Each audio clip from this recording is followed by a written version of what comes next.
The reindeer ran on until he was exhausted and finally stopped before a little house. In that house there lived an old Lapland woman.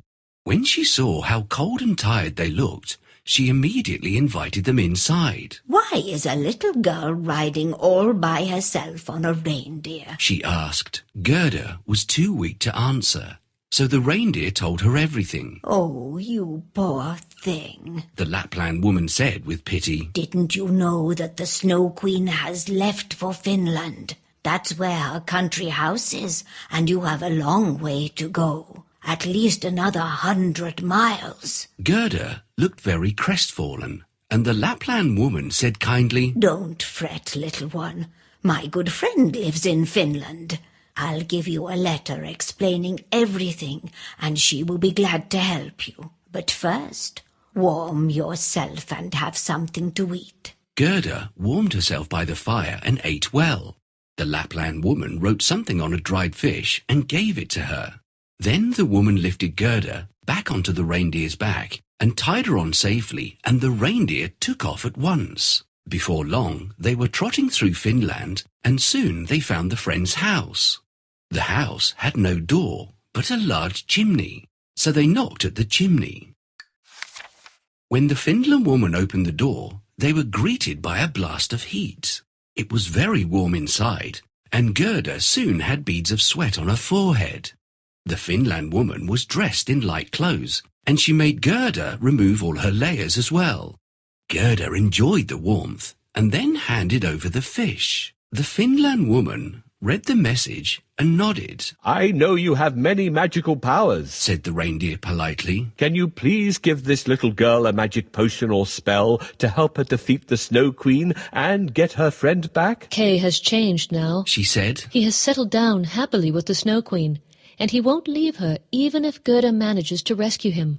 The reason is that he has splinters from an evil mirror in his heart and eye. Gerda has all the powers she needs to defeat the Snow Queen and rescue Kay. If she can't do something by herself, there's very little we can do to help her." The Finland woman told them that they had to hurry. She lifted Gerda back onto the reindeer and tied her up. She was in such a hurry, and Gerda was wearing neither her boots nor her gloves. But the reindeer didn't want to stop. He went galloping so fast that he couldn't turn back and head over to the Finland woman's house to get Gerda's boots and gloves. The reindeer stopped only when he reached a bush with red berries. There, he set Gerda down, and she sped straight towards the Snow Queen's palace. She ran as fast as her legs could carry her. She saw a regiment of snowflakes approaching her from a distance. Gerda was sure that they'd not fallen from the sky because they were lined up outside the palace. The snowflakes came in different terrifying shapes. Some looked like bears, while some looked like knotted snakes, and still others looked like large porcupines. Gerda was frightened because the snowflakes were alive and ran towards her to attack. She prayed to God and repeated the Lord's Prayer that she'd been taught. It was so cold that she saw wisps of smoke coming out of her mouth. The smoke grew thicker and thicker and took the form of angels.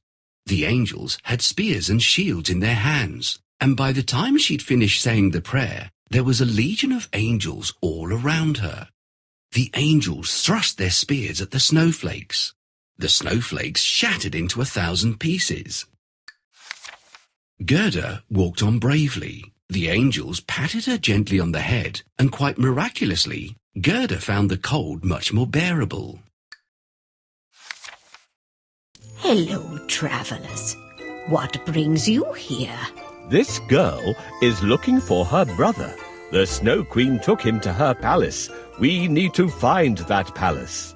"Oh, then you need to get to Finnmark. I'll give you the message that you can take to the Finland woman. She lives around that part of town. She will tell you to reach your destination. But what can I use to write the message? I don't have any paper." "Excellent. This is what I need. While I'm writing the message, can you help me cook this fish?"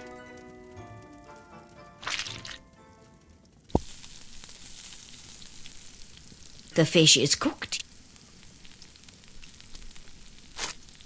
Oops, I think you've burnt the fish. That's okay.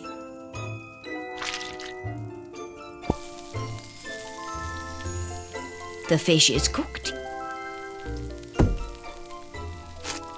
Oops, I think you've burnt the fish. That's okay. The fish is cooked. Oops, well, the message is ready. I think you've burnt the fish. You should be on your way now. That's okay. Thank you so much. We have to find the Finland woman quickly.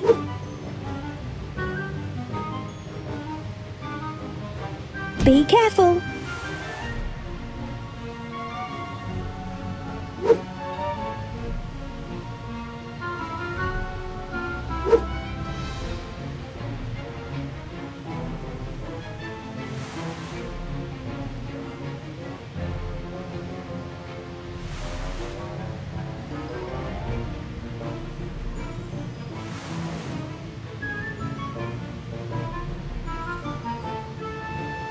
I almost fell on the icy ground.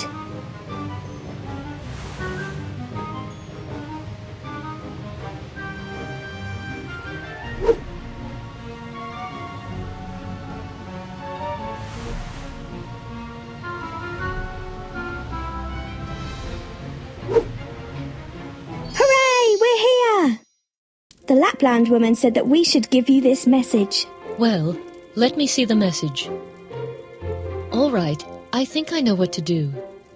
If you want to rescue Kay, what you need to do is remove the broken pieces of glass from his heart and eyes. Otherwise, he won't remember you. You are a very wise woman. Could you please give a magic potion or spell to this little girl to help her defeat the Snow Queen?